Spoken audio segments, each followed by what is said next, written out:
វីដេអូទី1នៃសប្តាហ៍ទី4តាក់ទងជាមួយនឹងការវិលទៅលើ technology startup ហើយនេះគឺជាវីដេអូទី1ដែរដែលខ្ញុំចង់និយាយតាក់ទងជាមួយនឹង startup មួយដែលខ្ញុំបានវិលជាមួយនឹង team ដែលមានចំនួន5នាក់ហើយខ្ញុំគឺជា founder ដែលយើងធ្វើតាក់ទងជាមួយនឹង field របស់ education ដែលយើងចង់ឲ្យ target user ឬមួយក៏ចង់ឲ្យ customer របស់យើងហ្នឹងគាត់អាចធ្វើការសម្រេចទៅលើ target របស់គាត់ដែលគាត់បាន set ពីដើមឆ្នាំឬមួយក៏ set ដើម្បីសម្រេចក្នុងការរៀនទៅលើ course អីមួយហើយយើងជួយជំរុញឲ្យគាត់នឹងទទួលបានភាពជោគជ័យទៅលើ target របស់គាត់ហើយនៅក្នុងនោះដែរគឺយើងបាន include ជាមួយនឹងការប្រើប្រាស់ទៅលើ AI ដើម្បីជាជំនួយនៅក្នុងការបង្កើតទៅលើជា roadmap ឬមួយក៏បង្កើតជាផ្លូវដើរសម្រាប់គាត់ដើម្បីឲ្យគាត់នឹងដឹងថាគាត់ត្រូវដើរបែបណាដើម្បីឆ្ពោះទៅរក target មួយហ្នឹងនេះគឺជា AI model ដែលខ្ញុំត្រូវតែ research ដើម្បីយកមកប្រើប្រាស់ជាមួយនឹង project ខ្ញុំគឺខ្ញុំត្រូវយកវាយកមក including ឬក៏ integrate ជាមួយនឹង system ឬក៏ project នេះដោយសារតែខ្ញុំមាន experience ហើយខ្ញុំមានជា background ខ្លះតាក់ទងជាមួយនឹង AI model ឬមួយក៏ machine learning model ខ្ញុំអាចយក 3-4 model ដើម្បី compare គ្នា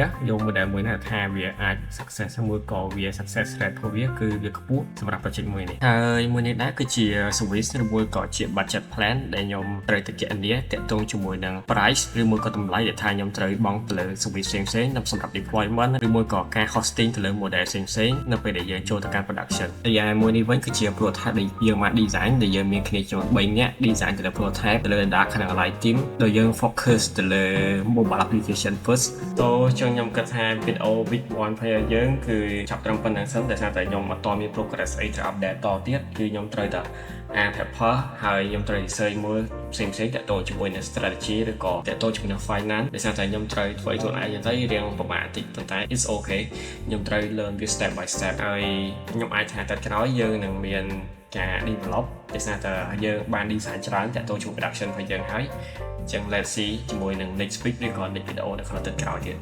bye bye